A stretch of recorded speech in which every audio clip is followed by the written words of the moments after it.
तो बताओ कहां से खरीदी वो कटार? महाराज, मैंने ये कटार उस पुराने मंदिर के पास एक गोदाम है, वहां पर एक आदमी था, उस आदमी से खरीदी थी।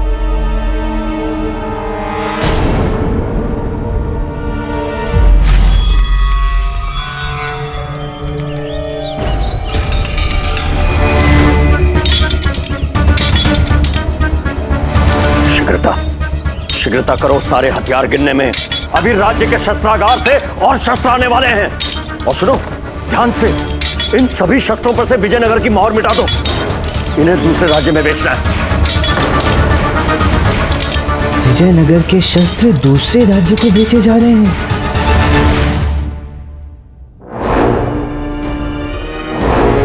ये क्या कह रहे हैं आप? चोरी का झूठा मामला दरबार में लाना? हाँ रामसुख, तुम्हें ये कटार लेकर दरबार में उपस्थित होना होगा। बस यूं समझ लो कि विजयनगर की प्रतिष्ठा और सुरक्षा का प्रश्न है। महाराज, मुझे अपने सैनिकों के साथ उस गोदाम पर धावा बोलने की अनुमति चाहिए है? ताकि उस व्यक्ति का पता लग सके जो नकली शस्त्र का व्यापार कर रहा है, और ये भी ज्ञात हो सके कि वो देशद्रोही कौन है जो विजयनगर में ऐसा व्यापार कर रहा है। हाँ हाँ हाँ हाँ महाराज, हम विजयनगर के कोने कोने से परिचित हैं, और जहां तक हमें पता है ऐसा कोई गोदाम कहीं नहीं है। हमें तो ऐसा प्रतीत होता है कि ये पहरेदार कड़े दंड से बचने के लिए मनगढ़ंत कहानी बुन रहा है। देखिए, आप दोनों शांत हो जाइए। आप दोनों क्या कह रहे हैं हमारी कुछ समझ में नहीं आ रहा है। शांत हो जाइए आप दोनों। महाराज, आप इतना परेशान मत होइए। आप समय लीजिए और आराम से विचार कीजिए। तब तक आप जल ग्रहण कीजिए। जल लाइए।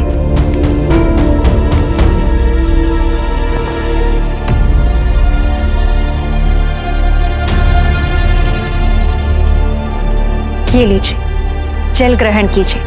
धन्यवाद महारानी, धन्यवाद। इसे महाराज, अनुमति देने में कोई हानि नहीं है।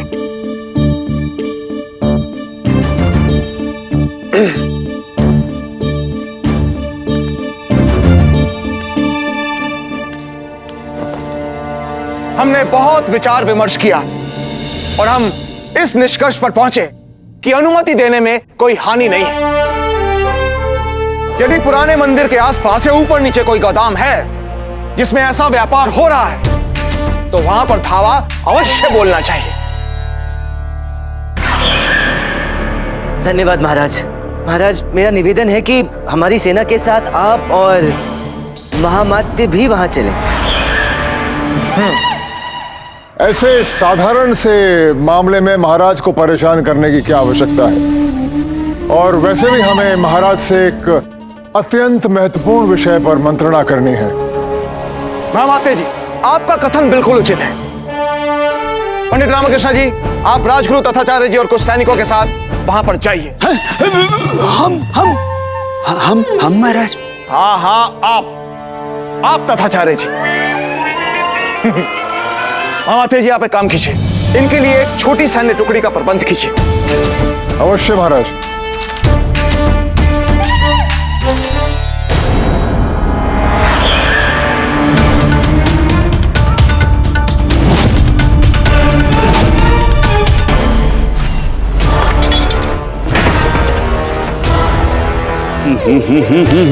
पंडित रामकृष्णा, क्या हो गया है आपकी बुद्धि को? लगता है ठीक से काम नहीं कर रही। हमें तो लगता है कि घास चरने गई है। मात्र एक कटार में धार नहीं है और आप पूरे के पूरे गोदाम पर धावा बुलवा रहे हैं। क्यों? इनके पास आपका समय व्यर्थ करने के सिवाय और काम ही क्या है? समय व्यर्थ होता है तो हो जाए महामात्य, किंतु राज्य की सुरक्षा में कमी नहीं होनी चाहिए। और इस बार तो मामला राज्य की आंतरिक और बाहरी सुरक्षा का है, इसलिए मैं इस मामले की जड़ तक पहुंच के रहूंगा। अब कोई भी देशद्रोही विजयनगर के साथ छल नहीं कर पाएगा। चलिए गुरुवर, चलिए।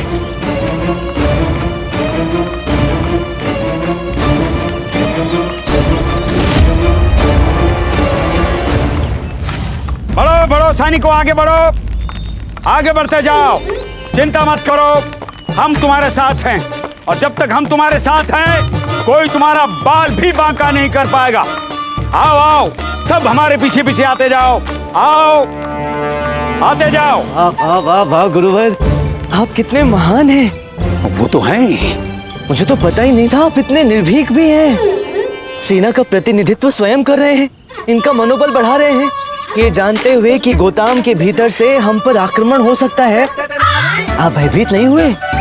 आक्रमण का पहला वार स्वयं पर खाने के लिए तैयार हैं आप। हो वाह वाह वाह, जय हो जय हो। बोलो राजगुरु तथाचार्य की, राजगुरु तथाचार्य की, राजगुरु तथाचार्य की। चलिए गुरुवर, चलिए आगे बढ़िए। बढ़िए, अरे बढ़िए बढ़िए बढ़िए बढ़िए बढ़िए बढ़िए गुरुवर, चलिए। बढ़ते जाओ, बढ़ते जाओ, आगे बढ़ते चले जाओ, आगे बढ़ो, आगे बढ़ते चले जाओ, चिंतित मत हो, हम तुम्हारे पीछे हैं, पीछे से कोई तुम पर आक्रमण नहीं कर पाएगा। आगे बढ़ो, हम हैं, पीछे हैं, हम आ रहे हैं, बढ़ते जाओ।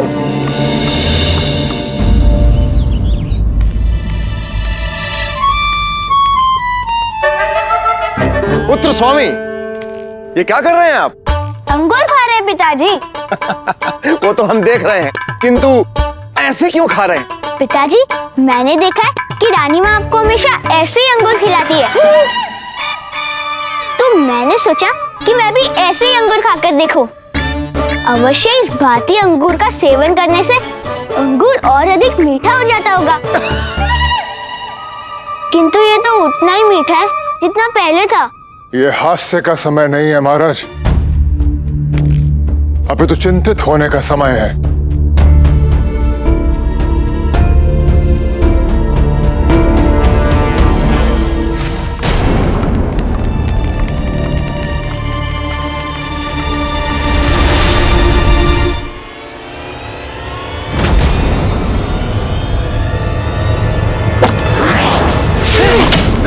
छुप जाओ गुरुवर, छुप रहिए। भगवान,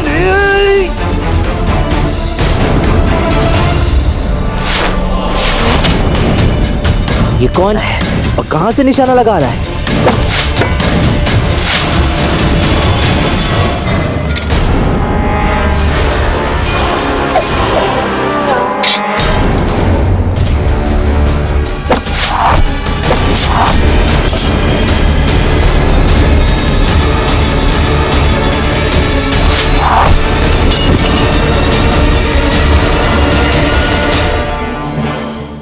मर गए। ये तो अत्यंत ही पारंगत धनुर्धर है, पता नहीं कहां से वार कर रहा है। अरे पंडित रामकृष्ण, शीघ्र कुछ कीजिए, उसका पता लगाइए, अन्यथा यदि ऐसे वो छिप छिप कर बाण चलाता रहा तो वो क्षण दूर नहीं जब एक बाण हमारे नाम का और एक बाण आपके नाम का आएगा और हम दोनों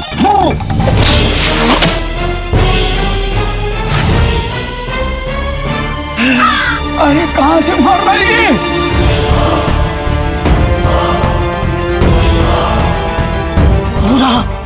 सैनिकों, तैयार रहना।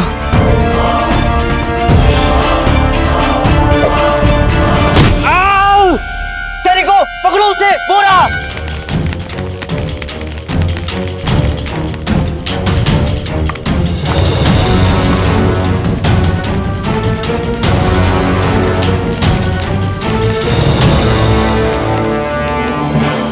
देखा देखा देखा, सभी सैनिकों ने देखा हमने कितनी चतुराई से पंडित रामकृष्ण को युक्ति सुझाई, जिसके कारण विजयनगर का ये शत्रु बंदी बन गया। सत्य वचन गुरुवर, आपने बिल्कुल सत्य कहा। आपके कारण ही तो ये बंदी बना है, आप नहीं होते तो ऐसा हो ही नहीं सकता था। सैनिकों, ले जाओ इसे दरबार। एक हम पर आक्रमण करता है, हम पर। अरे गुरुवर, अब लेके जाओ इसे।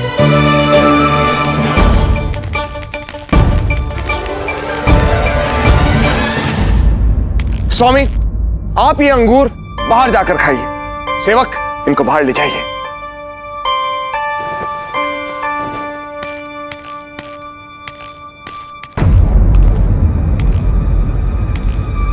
मामा जी, आप कहना क्या चाहते हैं?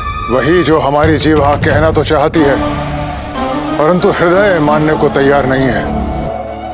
परंतु चूंकि वो सत्य है इसलिए हम कहने को विवश हैं। महामाते जी पहेलियां मत बुझाइए और साफ साफ बताइए क्या कहना है आपको। महाराज आप विश्वास तो नहीं करेंगे, किंतु अब विश्वास की कसौटी पे सत्य को कसने का समय आ गया है।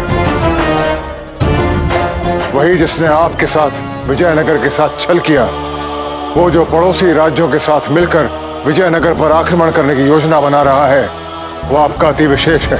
क्या हम पर आक्रमण करने की योजना बना रहा है? महामाते जी कौन है वो, बताइए उसका नाम। वही जिसे आपने राज दरबार की शोभा समझा, अपना रत्न समझा, आपका अपना पंडित रामाकृष्ण।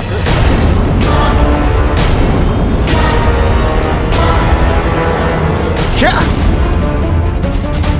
पंडित रामकृष्ण? महामाते जी क्या कह रहे हैं आप? वही जो सत्य है महाराज। पंडित रामाकृष्ण को हमारे गुप्तचरों ने पड़ोसी राज्य के राजाओं के साथ भेंट करते हुए देखा है। वो उनके साथ मिलकर विजयनगर पर आक्रमण कर राजगद्दी हथियाने की योजना बना रहा है।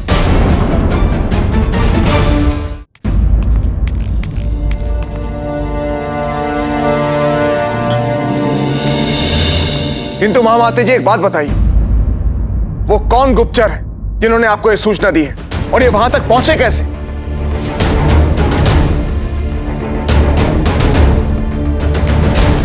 धन्यवाद।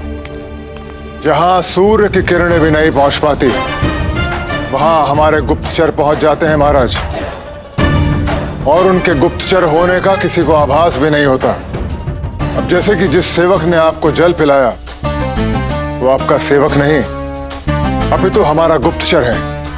राज्य की सुरक्षा का दायित्व हमारे कंधों पे होने के नाते हमने अपने गुप्तचर स्थान स्थान पर तैनात किए हुए हैं। किंतु महामाते ये भी तो संभव है ना कि पंडित रामाकृष्ण किसी और कारणवश दूसरे राज्यों के राजा से भेंट कर रहे हो। अब मेरे कहने का तात्पर्य ये है कि इतनी शीघ्रता से किसी परिणाम तक पहुंचना उचित नहीं है ना। परिणाम पर पहुंचना होगा महारानी,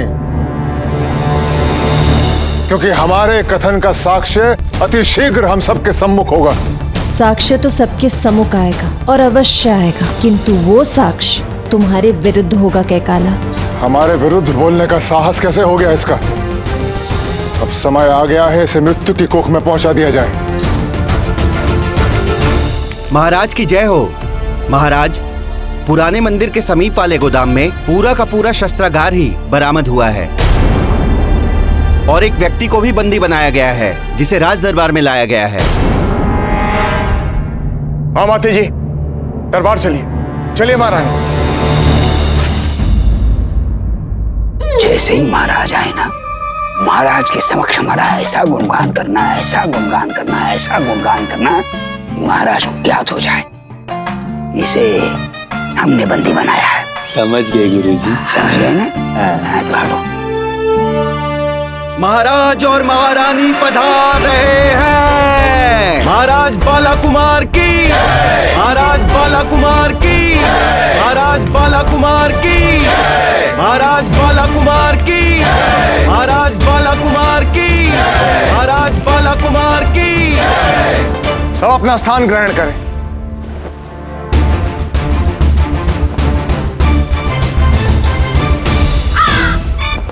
क्षमा कीजिए महाराज, किंतु आज तो हमारे गुरु राजगुरु तथाचार्य जी की भी जय जयकार होनी चाहिए, क्योंकि इन्होंने अपने अदम्य साहस का परिचय देते हुए उस शस्त्रागार के रक्षक को बंदी बना लिया।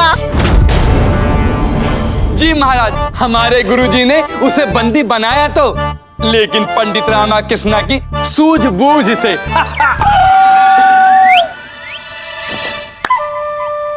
महाराज अब हम आपको क्या वर्णन करें महाराज।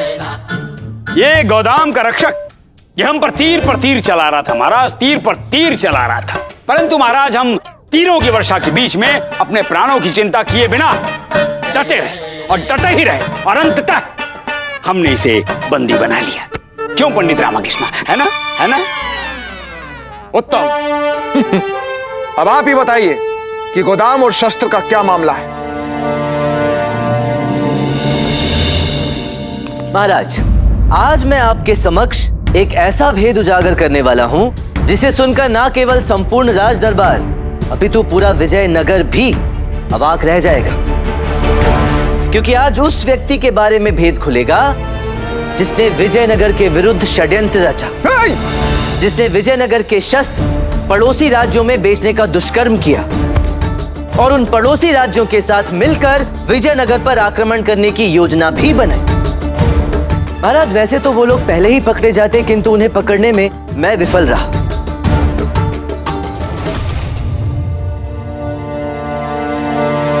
कौन है वो भी पता चल जाएगा महाराज। उस देशद्रोही का नाम भी और उसकी कलुषित योजना भी ये स्वयं अपने मुख से बताएगा। महाराज, ये तो अनीतिगत है।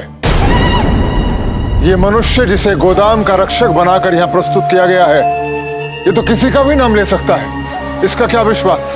विश्वास तो करना पड़ेगा महामात्य,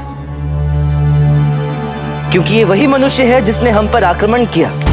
ये वही मनुष्य है जिसे हमने विजयनगर की मुहर लगी शस्त्रों के साथ बंदी बनाया है। वो शस्त्र जो विजयनगर के शस्त्रागार से चोरी किए गए, वो शस्त्र जो विजयनगर पर आक्रमण करने की योजना से एकत्रित किए जा रहे थे। शीघ्र बताइए कि योजना कौन बना रहा था? वो वही है महाराज जो विजयनगर की राजगद्दी को प्राप्त करना चाहता है। वो व्यक्ति जो विजयनगर पर आक्रमण का मुख्य स्रोत है। अब ये स्वयं उस व्यक्ति का नाम अपने मुख से लेगा। किंतु ये स्वयं के प्राण बचाने के लिए किसी के भी नाम लेगा तो? आप चिंतित ना हो महामात्य, ये असत्य नहीं बोलेगा।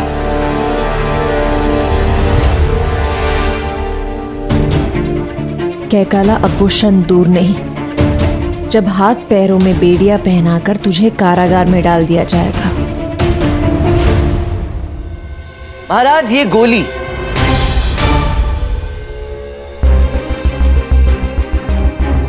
गोली कोई साधारण गोली नहीं है। इस गोली में 10 काले नागों का विष मिला हुआ है और इसका भक्षण करने वाला कुछ क्षणों से अधिक जीवित नहीं रह सकता। और ये तो हम सभी जानते हैं कि मरने वाला कभी असत्य नहीं बोलता है।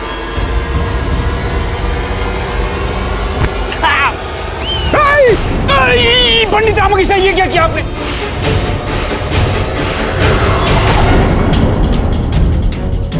इतनी कड़वाहट मुझे सहन नहीं हो रही है।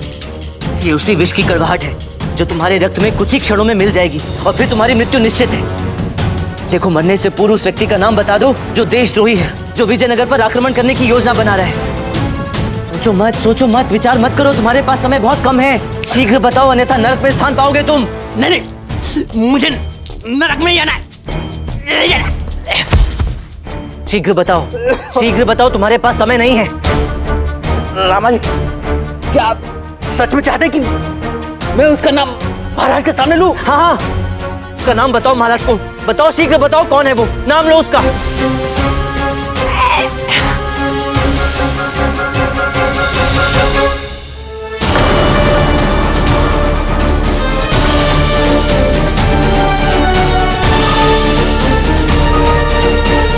महामात्य जी,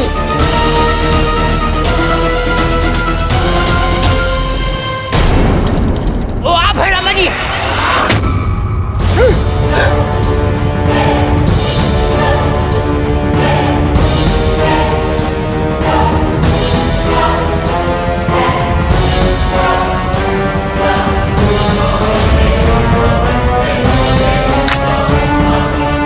पंडित रामकृष्ण, मुझे क्षमा कर दीजिए, किंतु मैं मर रहा हूं और मैं नरक में नहीं जाना चाहता। अतः मैं सत्य कह रहा हूं। महाराज, पंडित रामकृष्ण है वो जिन्होंने वो शस्त्र गोदाम में एकत्रित करवाए, जिन्होंने पड़ोसी राजाओं से हाथ मिलाए, जो विजयनगर पर आक्रमण करने की योजना बना रहे हैं।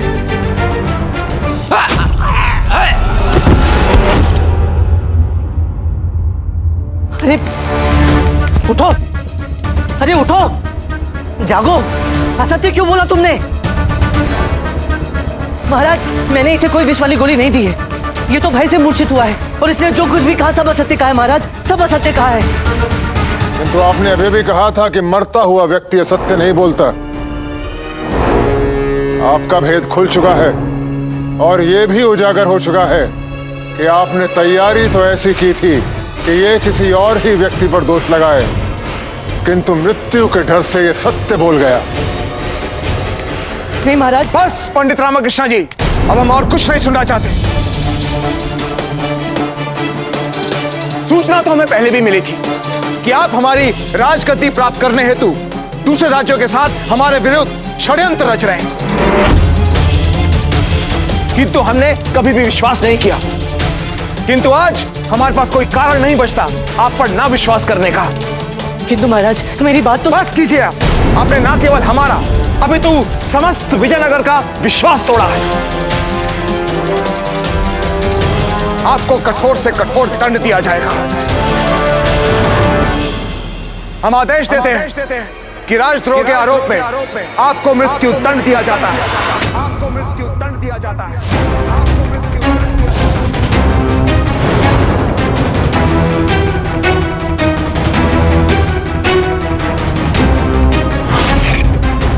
2 दिन के पश्चात पंडित रामकृष्ण को सूली पर लटका दिया जाएगा।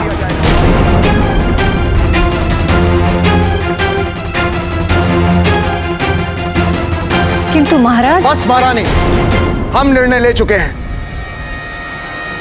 अब हम अपना निर्णय नहीं बदलेंगे। तेरी ये क्या हो गया? मैं तो कैकाला को दंड दिलवाने चला था, किंतु कैकाला ने तो खेल ही पलट दिया। 2 दिवस के पश्चात मुझे मृत्यु दंड मिलेगा। अब क्या होगा?